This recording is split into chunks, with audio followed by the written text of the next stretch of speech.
Hello বন্ধুরা, আমি পিঙ্কি। আজকে তোমাদেরকে দেখাবো কুমড়ো আর বেগুন দিয়ে টক। তো আমি গ্যাসটা অন করে দিয়েছি। এবারে দিয়ে দিলাম আমি তেল, এরপর দিয়ে দিলাম সর্ষে ফোড়ন, এরপর এখানে শুকনো লঙ্কা তেজপাতা দিয়ে দিলাম। এরপর আমি এখানে কুমড়ো আর বেগুনটা দিয়ে দিলাম।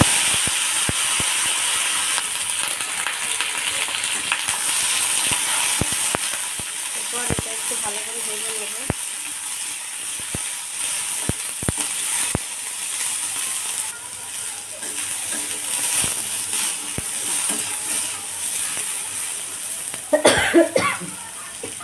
এরপর আমি এখানে নুন দিয়ে দিলাম,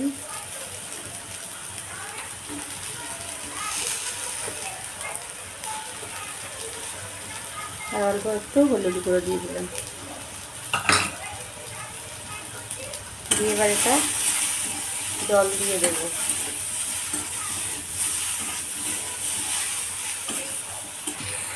এরপর আমি জলটা দিয়ে দিলাম।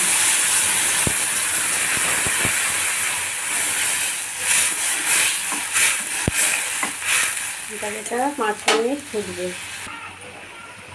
তো এরপর আমি তেঁতুলটা ভিজিয়ে রেখেছিলাম, এটা দিয়ে দিলাম। এর সাথে দিয়ে দিচ্ছি 2 চামচ চিনি।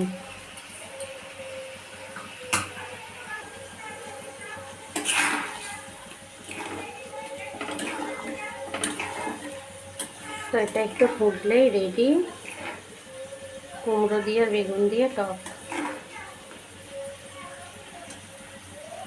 গ্যাসটা বাড়িয়ে দিচ্ছি। তো ফুটে গেছে, এবার আমি গ্যাসটা বন্ধ করে দিলাম। তো দেখো বন্ধুরা, কত সুন্দর হয়েছে। তোমরা কিন্তু বাড়িতে বানাবে, আর গরমকালে টক খেতে সবাই পছন্দ করে, টক খাওয়াও ভালো। তো রেসিপি কেমন হচ্ছে কমেন্ট বক্সে জানাতে ভুলবে না। তো চলো বাই।